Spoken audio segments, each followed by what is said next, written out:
Magandang araw mga kaibigan. Bigyan natin ng reaction opinion itong video, Facebook reel posted by Lance Maristela. Pahayag ito ni Senator Rodante Marcoleta sa kanilang programa sa Ganang Mamamayan.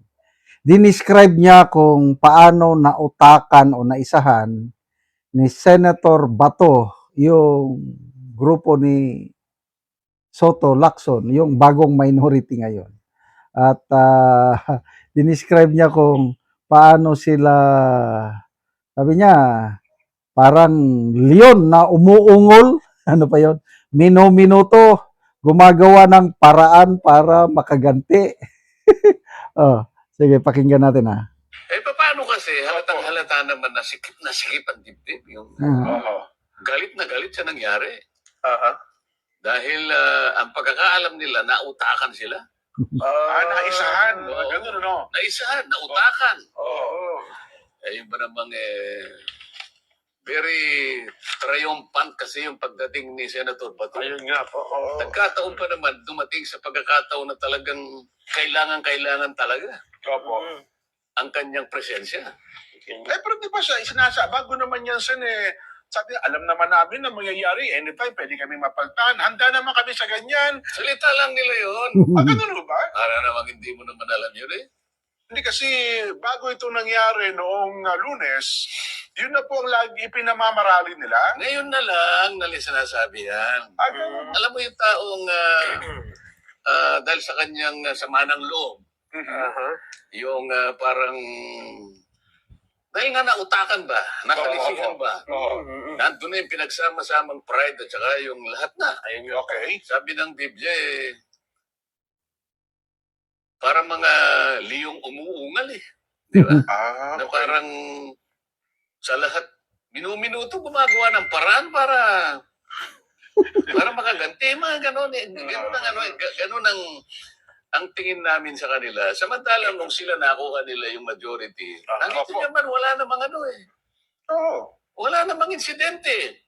Ang totoo niyan, siguro, pwede mo pang saluduan si dating SP Chis Escudero.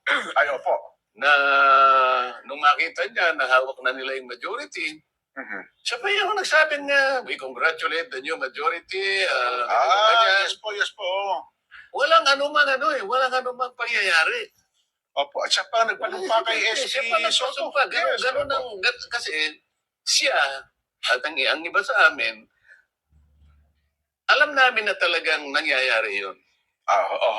Ang Senado ay isang institusyon na kapag yung makasama mo ay hindi na nagugustuhan yung pamamalakad mo, sila ay mag-uusap. Opo. Teka muna, kailangan mapalitan na si ganito kasi mukhang ang direksyon natin papunta rito. Yung dapat nating gawin, hindi na napupunta rito. Parang may tinitingnan nyo sige, palitan natin.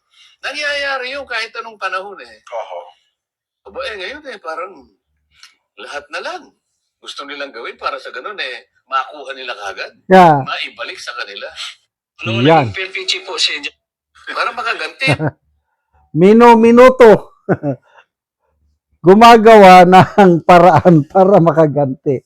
Kaya hindi po matapos-tapos yung ugong ng kudita. Kinumpirma na ni Senate President Cayetano na tinatakot ang ibang miyembro ng majority. Kinakausap, tinatakot. Ang isang may malaking pressure daw ay si Senator Loren Legarda. Dahil siya yung tipping point. Pag hindi bumaliktad si Loren, walang nangyaring kudita. Ngayon, si Loren ang dahilan. Kaya ang sisi, ang pressure, ang batikos, Loren Legarda. Kaya pati yung malaking portrait ni Senator Loren sa kanyang alma mater na Assumption College, tinanggal na. So, ginigipit daw ng mga oligarchs, ng mga iba't ibang sektor, si Loren para bumaliktad. Sa inyong ipabang mga senador, tinatakot sa mga kaso-kaso. Kanina may post, nagpahayag si Boying Rimulya na mga big fish, sasampahan na daw ng kaso. Aabot daw ng 35 hanggang 45 senators and congressmen. Sasampahan ng kaso. Wala na, to me, hindi na ako masyadong naniniwala sa mga pronouncement ni Ombudsman Boying Rimulya. Kasi yung pronouncement niya na may makukulong bago mag-December 15 sa mga big fish. Wala namang nangyari. Napakulong lang nila si Sara Diskaya. Kaya, opinion ko lang ito parang yung announcement ni Ombudsman Rimulya is more of political warfare o psychological warfare. Yun na yung pananakot sa mga senador sa majority block ngayon, lalo na yung tatlo, Escudero, Jinggoy, and Villanueva, na baka sakaling ma-pressure nila na bumaliktad. But tingin ko, never na babaliktad yung tatlo na yan. Mga veterano na yan. Hindi basta-basta babaliktad. Sabi ni Professor Tikia, lalo daw lumalakas ang samahan ng Brave 13 Marines. Para silang Brave 18 Marines. Na kahit yung Brave 18 Marines, ang dami ng patong-patong ng kaso nila, wala pa rin bumibigay.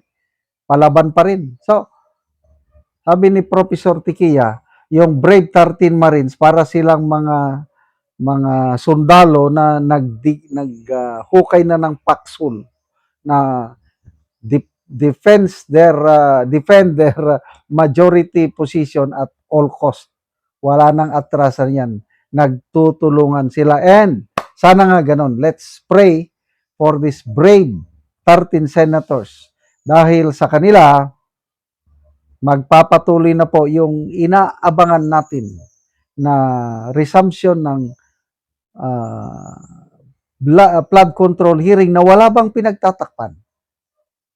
Kasi itong kay Lacson lumalabas parang bitin na bitin Kung boxer ba is kaya niyang tumbahin ang kalaban, kailang hindi niya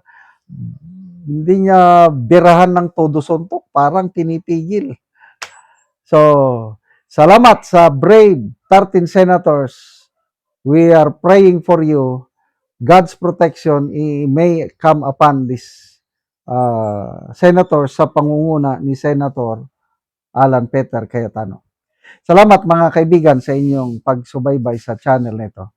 Nakakatulong kayo ng malaki sa tribong Talandig ng Bukidnon dahil ang sweldo natin sa channel na ito is pantulong sa tribo. Namimigay tayo ng libreng yero at pako para makapagpatayo sila ng mas maayos na tirahan. Panoorin nyo ang video na ito. Na anak ko dire sa balay sa Tabangan na mo og yero.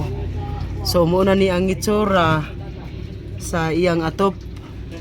Muna ni ang kadako sa buslot sa yero nga iyang gi atop tungod sa kuanang gid kayo. Dugay na daw ni nga iyang atop.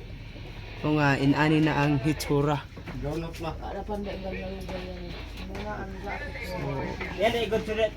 Mura na gid og mga bituon ani ang iyang mga bangag. So mag-atop lang ni siya karon. Galit lang.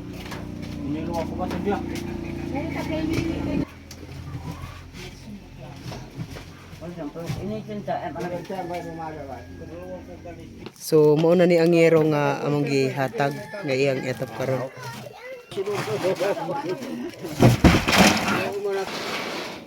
Oy. Taksak.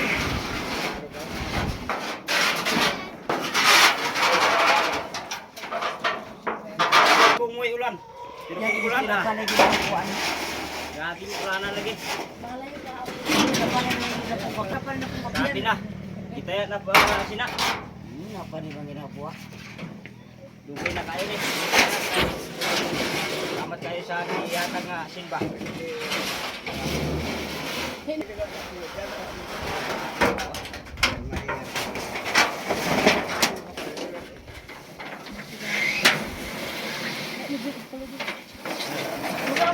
lagi aman eh.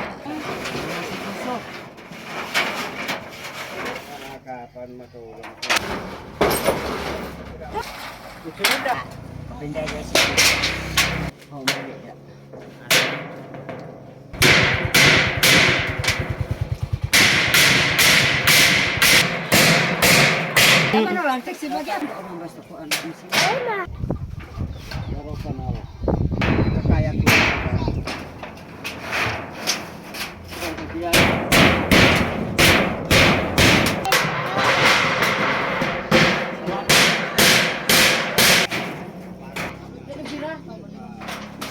Ug karon human na gyud sa pag-atop ang among ginahatag nga yero. So nag-atop na gyud sila, di na sila mo. Ginoo sa nagatag pud sa amo nga kuan.